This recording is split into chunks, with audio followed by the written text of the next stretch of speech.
नमस्कार, KP news 24/7 के bulletin में आप सभी का स्वागत है। मैं पूजा आपके साथ। चलिए सबसे पहले देखते हैं मुख्य समाचार। जेडीएस बीजेपी मुद्दे का राजनीतिकरण कर रहे हैं। बिरदादी टाउनशिप परियोजना मुद्दे पर कर्नाटक के सीएम डीके शिवकुमार ने कहा, कर्नाटक सरकार अपनी तरह का पहला एआई विश्वविद्यालय स्थापित करेगी, बोले मुख्यमंत्री डीके शिवकुमार। बेंगलुरु में बांग्लादेशी मूल के 19 अवैध प्रवासी गणतंत्र में लिबरल पर केस दर्ज। बेंगलुरु के आनेकल में स्थित सरकारी अस्पताल में घना देखा गया धुआं, मरीजों को निकाला गया। T20 पेट्रोल के खिलाफ केजरीवाल ने शुरू किया ऑनलाइन सिग्नेचर कैंपेन। वक्फ बोर्ड की जांच हुई तो राम मंदिर चढ़ावा चोरी के आरोप से भी बड़ा घोटाला निकला, बोले मौलाना शहाबुद्दीन रजवी।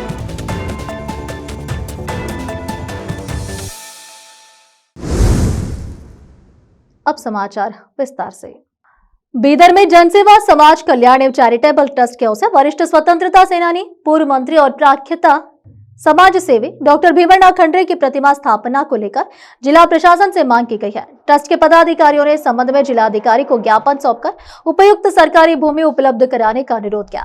बीदर जिले के एकीकरण, सहकारी आंदोलन और ग्रामीण शिक्षा के क्षेत्र में उल्लेखनीय योगदान देने वाले वरिष्ठ स्वतंत्रता सेनानी एवं पूर्व मंत्री डॉक्टर भीमरनाथ खंडरे की स्मृति में भव्य प्रतिमा स्थापित करने की मांग को लेकर जनसेवा समाज कल्याण एवं चैरिटेबल ट्रस्ट बीदर के प्रतिनिधि मंडल ने जिलाधिकारी को ज्ञापन सौंपा। ट्रस्ट के अध्यक्ष जीएम क्रिस्टोफर ने बताया कि डॉक्टर भीमरनाथ खंडरे के आदर्शों, संघर्ष और सामाजिक योगदान से नई पीढ़ी को प्रेरणा मिले। इसी उद्देश्य से बीदर जिला मुख्यालय अथवा उनकी कर्म भूमि में उनकी प्रतिमा स्थापित करने का निर्णय लिया गया है।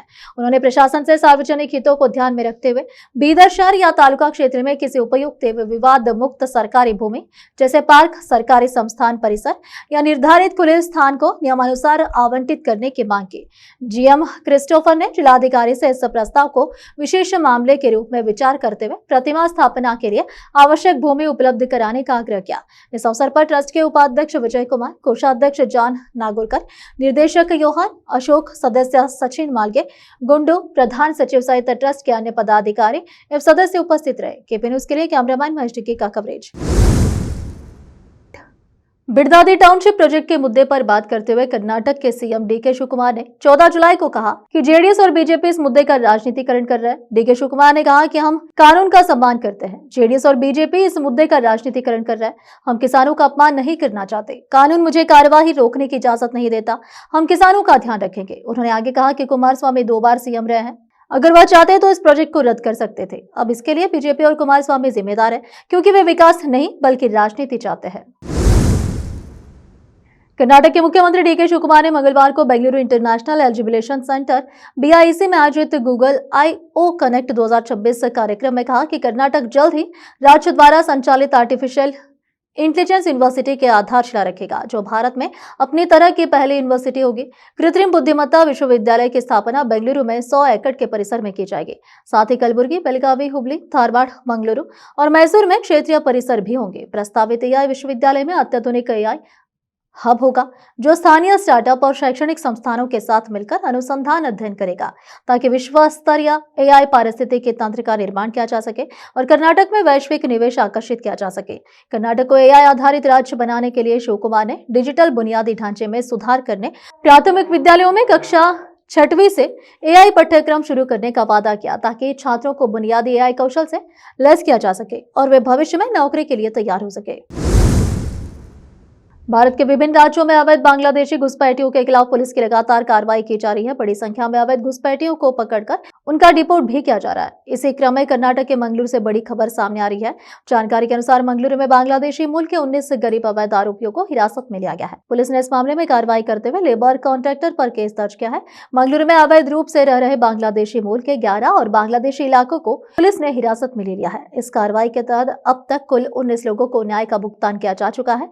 ताजा कार्रवाई उर्वा पुलिस स्टेशन के अधिकार क्षेत्र में आने वाली 2 जगहों से की गई, जहां ये लोग कथित तौर पर 16 साइट पर काम कर रहे थे। इससे पहले शुक्रवार को पुलिस ने मुक्का से बांग्लादेशी मूल के 8 संदिग्ध नागरिकों को हिरासत में लिया था। इन नई गिरफ्तारियों के बाद मंगलुरु पुलिस ने पश्चिम बंगाल के एक मजदूर के खिलाफ मामला दर्ज किया है। उस पर बांग्लादेशी मूल के अविश्वसनीय अन्याय को काम पर रखने का आरोप है। उन्हें भारतीय बैसाखी के साथ स्ट्रेचर साइट पर प्रोजेक्ट का आरोप है। पुलिस सभी लोगों की पहचान के लिए दस्तावेजों की जांच कर रही है, ताकि उनकी नागरिकता और आव्रजन स्थिति का पता लगाया जा सके। आगे की जांच जारी है। बेंगलुरु के आनेकल में स्थित सरकारी अस्पताल के ऑपरेशन थिएटर के अंदर अचानक घना धुआं दिखने पर स्टाफ घबरा कर बाहर भागा। खतरा टल गया क्योंकि ओटी में कोई नहीं था। हमेशा की तरह सुबह जब स्टाफ ने दरवाजा खोला तो घना धुआं दिखा।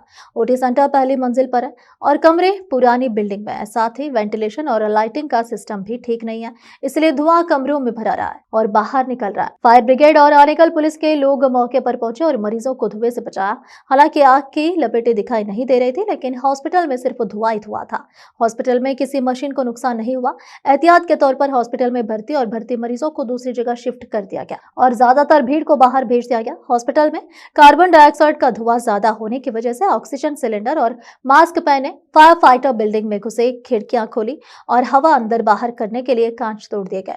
आरोप ये भी है कि हॉस्पिटल की बिल्डिंग, जिसकी कैपेसिटी 100 बेड है, पुरानी है और सेफ्टी नियमों को तोड़ा गया है। हालांकि तालुके के हेल्थ अधिकारी अभी तक मौके पर नहीं पहुंचे, जिससे लोगों में गुस्सा है। अब फिलहाल एक छोटा सा ब्रेक।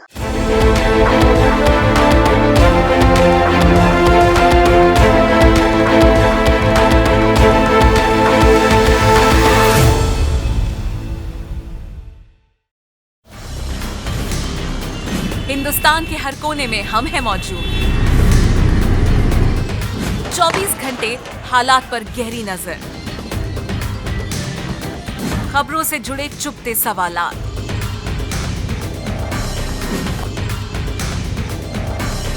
और आपको दिखाता है धार्मिक, सामाजिक, राजनीतिक,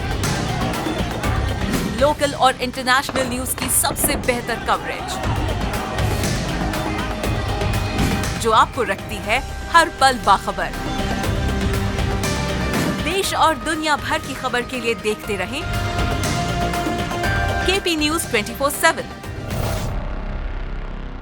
नूर एजुकेशन ट्रस्ट बीदर की ओर से चलाया जाने वाला नूर एमएड और BEd college Bidar, recognized by NCTE Delhi, affiliated to Bidar University, Bidar. Admissions open for the academic year 2025 to 26. विशेषज्ञ और सक्षम शिक्षकों द्वारा शिक्षा प्राप्त करने के लिए नूर एमएड और बीएड कॉलेज बीदर में दाखिला लें और शांत वातावरण में उच्च स्तरीय शिक्षा प्राप्त करें।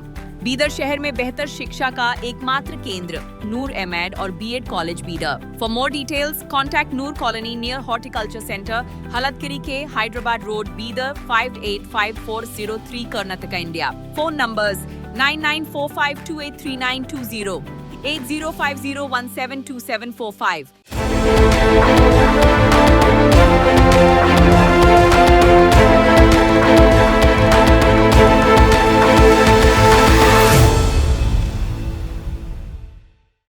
ब्रेक के बाद आप सभी का स्वागत है। आइए देखते देश के अन्य समाचार।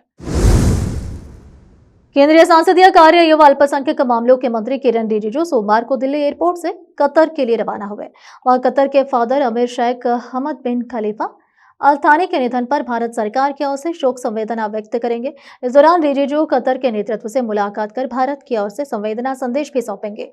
शेख हमद बिन खलीफा अल थानी के निधन पर भारत सरकार ने 13 जुलाई 2026 को एक दिन का राष्ट्रीय शोक घोषित किया था। शोक दिवस के दौरान देश भर में उन सभी सरकारी भवनों राष्ट्रीय ध्वज आधा झुका रहा जहां नियमित रूप से तिरंगा फहराया जाता था। साथ ही इस दिन कोई भी सरकारी मनोरंजन कार्यक्रम आयोजित नहीं किया गया। देश भर में E20 पेट्रोल को लेकर जारी पक्ष विपक्ष के दावों के बीच आम आदमी पार्टी के राष्ट्रीय संयोजक अरविंद केजरीवाल ने आज stop E20 petrol online signature अभियान शुरू किया। केजरीवाल ने कहा कि सरकार बिना पूरी तैयारी के E20 पेट्रोल देश पर थोप रही है, जबकि लाखों वाहन मालिक माइलेज घटने और इंजन में खराबी और बढ़ते खर्च की शिकायत कर रहे हैं। इसके बावजूद सरकार सब कुछ सामान्य बताने में लगी है। केजरीवाल ने कहा कि लोग पेट्रोल पंपों पर शुद्ध पेट्रोल E10 और E20 तीनों का विकल्प चाहते हैं ताकि अपनी जरूरत के हिसाब से ईंधन चुन सके, लेकिन सरकार इसे भी मानने से इनकार कर रही है। उन्होंने कहा कि E20 पेट्रोल की ऊर्जा क्षमता कम होने से माइलेज भी कम होता है, फिर भी इसकी कीमत सामान्य पेट्रोल के बराबर या उससे कम नहीं की जा रही है। इससे आम और मध्यम वर्ग पर दोहरी मार पड़ रही है। एक तरफ गाड़ियों का खर्च बढ़ रहा है, दूसरी तरफ ईंधन पर भी ज्यादा पैसा देना पड़ रहा है। तृणमूल कांग्रेस टीएमसी के प्रमुख ममता बनर्जी ने रविवार 12 जुलाई 2026 को प्रतिद्वंदी गुट के नेता ऋतुव्रत बनर्जी को लेकर चुनाव आयोग को एक पत्र लिखा है। पत्र में ममता बनर्जी ने चुनाव आयोग से अनुरोध किया है कि टीएमसी के प्रतिद्वंदी गुट के नेता ऋतुव्रत बनर्जी को अधिकृत हस्ताक्षरकर्ताओं और संगठनात्मक चुनावों से जुड़े दावों पर जवाब देने के लिए और समय नहीं देना चाहिए। पार्टी के भीतर जारी विवाद 2 जुलाई 2026 को उस समय और गहरा गया था जब ऋतुव्रत के नेतृत्व वाले गुट ने खुद को असली तृणमूल कांग्रेस एआईटीसी बताते हुए चुनाव आयोग का रुख किया। इस गुट ने कहा था कि उसने 22 जून को आयोजित विशेष अधिवेशन के बाद आयोग को इसकी जानकारी दी थी और संगठन में किए गए कथित बदलाव को मान्यता देने का अनुरोध किया था। केरल में पहली बार एहतियातन हिरासत में रखे गए भाजपा के एक नगर पार्षद ने मंगलवार को वियोर केंद्रीय जेल के अंदर पद की शपथ ली। केरल हाईकोर्ट ने उन्हें जेल में शपथ लेने की अनुमति दी थी। तिरुवनंतपुरम निगम के ओजुटुकोणम वार्ड से निर्वाचित सुगातन और को जेल के पुस्तकालय में महापौर वीवी राजेशन ने पद की शपथ दिलाई। सुगातन ने ईश्वर के नाम पर शपथ ली। पिछले महीने उच्च न्यायालय ने निगम के 20 भाजपा पार्षदों को दोबारा शपथ लेने का निर्देश दिया था।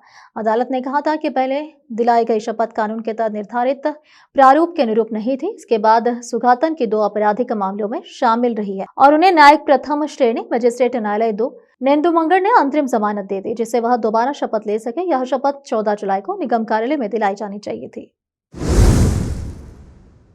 अब फिलहाल एक और छोटा सा ब्रेक। हिंदुस्तान के हर कोने में हम हैं मौजूद। 24 घंटे हालात पर गहरी नजर, खबरों से जुड़े चुपते सवालात,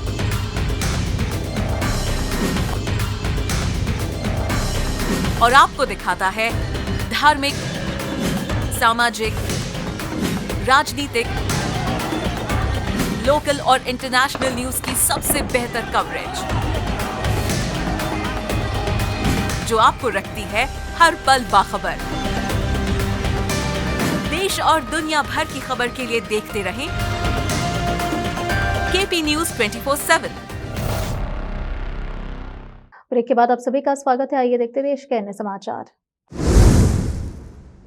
ऑल इंडिया मुस्लिम समुदाय के राष्ट्रीय अध्यक्ष मौलाना शहाबुद्दीन रजवी का वक्फ बोर्ड को लेकर बड़ा बयान सामने आया है। उन्होंने कहा कि वक्फ बोर्ड की जांच हुई तो राम मंदिर चढ़ावा चोरी से भी बड़ा घोटाला निकाला गया। उन्होंने सीएम योगी को पत्र लिखकर सुन्नी और शिया वक्फ बोर्ड की जांच की मांग की है और आरोप लगाया है कि धीरे धीरे वक्फ गुट में हेराफेरी शामिल हो गई। ऑल इंडिया मुस्लिम समुदाय के राष्ट्रीय अध्यक्ष मौलाना शहाबुद्दीन रजवी ने वक्फ बोर्ड को लेकर बड़ा बयान दिया है। उन्होंने मुख्यमंत्री योगी आदित्यनाथ को पत्र लिखकर उत्तर प्रदेश के सुन्नी सेंट्रल वक्फ बोर्ड और शिया सेंट्रल वक्फ बोर्ड की समीक्षा की मांग की है। मौलाना ने कहा कि वक्फ पूरी तरह से शरीयत और मजहब से दोस्ती का मामला है। हमारे बुजुर्गों ने अपनी जमीन जायदाद इसलिए वक्फ की थी ताकि वे होने वाली गरीब, यतीम, बेवा और प्यारे प्यारे की मदद कर सके, उनकी शिक्षा, इलाज और सामाजिक आकांक्षा पर खर्च हो, लेकिन ऐसा नहीं हुआ। उन्होंने आरोप लगाया कि वक्फ बोर्ड से जुड़े जिम्मेदार लोगों ने करोड़ों रुपए की वक्फ संपत्ति को कौड़ियों के दाम बेच दिया और उन्हें भूमाफियों के खाते में डाल दिया। मौलाना ने आरोप लगाया कि वक्फ साम्राज्य के शासनकाल में समाजवादी पार्टी को सबसे ज्यादा नुकसान हुआ। उन्होंने कहा कि 3 बार के मुख्यमंत्री मुलायम सिंह यादव और 1 बार के मुख्यमंत्री आजम खान अल्पसंख्यक वक्फ और हज मंत्री रहे हैं। उनके कार्यकाल में उनके करीबी लोगों को सुन्नी और शिया वक्फ बोर्ड का दर्जा दिया गया। उन्होंने जुफर फारूकी, आमिर आलम और सरदार मोहम्मद उस्मान का नाम लेते हुए आरोप लगाया कि उन्होंने उनके समय में वक्फ बोर्ड के गरीबों, सदस्यों और अधिकारियों से मिलकर वक्फ की जमीनों को जमीन बुर्द इधर उधर कर दिया और भूमाफियों के हाथों बेच दिया। मौलाना ने दावा किया कि अगर मुख्यमंत्री योगी आदित्यनाथ दोनों वक्फ बोर्डों की सलाह जांच कराएंगे तो राम मंदिर चढ़ावा चोरी के खुलासे से भी बड़ी गड़बड़ी सामने आएगी। यह घोटाला लाखों का नहीं बल्कि अरबों खरबों रुपयों का होगा। उन्होंने कहा कि अगर वक्फ की सही राय से गरीब लड़की पर खर्च होता तो देश में कोई भी मुस्लिम गरीब या भीख दोस्ती वाला नहीं रहता। कोलकाता के नेताजी सुभाष चंद्र बोस इंटरनेशनल एयरपोर्ट पर बने 136 साल पुराने गौरीपुर जामा मस्जिद में बाहरी लोगों की एंट्री रोकने के फैसले ने बंगाल की सियासत को गरमा दिया है। एयरपोर्ट अथॉरिटी ने सुरक्षा कारणों का हवाला देकर गेट नंबर 8 से होने वाले एंट्री को बंद कर दिया है। इस फैसले के बाद राज्य की सत्ताधारी पार्टी बीजेपी और विपक्षी टीएमसी के बीच तीखी बयानबाजी शुरू हो गई है। बंगाल के मुख्यमंत्री शुवेंदु अधिकारी ने जहां इसे देश की सुरक्षा से जुड़ा जरूरी कदम बताया है, वहीं टीएमसी सांसदों और मुस्लिम संगठनों ने इस पर कड़ा ऐतराज जताया है। कोलकाता एयरपोर्ट के रनवे के विस्तार का काम चल रहा है। इसी निर्माण स्थल के बिल्कुल पास 136 साल पुरानी गौरीपुर जामा मस्जिद स्थित है, जिसे स्थानीय लोग बैंकरा मस्जिद भी कहते हैं। दशकों से यह नियम था कि हर रोज करीब 20 से 30 स्थानीय लोगों को सीआईएसएफ की सुरक्षा में बस के जरिए गेट नंबर 8 से मस्जिद के अंदर नमाज पढ़ने के लिए ले जाया जाता था। लेकिन पिछले शुक्रवार को अचानक सुरक्षा कारणों और मरम्मत का हवाला देकर इस एंट्री को रोक दिया गया। अधिकारियों ने पहले इसे 3 दिनों की अस्थायी रोक बताया था, लेकिन सोमवार को भी किसी बाहरी व्यक्ति को अंदर जाने की इजाजत नहीं दी गई, जिसके बाद विवाद भड़क उठा। आखिर में फिर एक बार देखते हैं मुख्य समाचार। जेडीएस बीजेपी मुद्दे का राजनीतिकरण कर रहे हैं। बिरदादी टाउनशिप परियोजना मुद्दे पर कर्नाटक के सीएम डीके शिवकुमार ने कहा, कर्नाटक सरकार अपनी तरह का पहला एआई विश्वविद्यालय स्थापित करेगी, बोले मुख्यमंत्री डीके शिवकुमार। बंगलुरु में बांग्लादेशी मूल के 19 अवैध प्रवासी गणतंत्र में लिबरल पर केस दर्ज। बेंगलुरु के आनेकल में स्थित सरकारी अस्पताल में घना देखा गया धुआं, मरीजों को निकाला गया। E20 पेट्रोल के खिलाफ केजरीवाल ने शुरू किया ऑनलाइन सिग्नेचर कैंपेन। वक्फ बोर्ड की जांच हुई तो राम मंदिर चढ़ावा चोरी के आरोप से भी बड़ा घोटाला निकला, बोले मौलाना शहाबुद्दीन रजवी।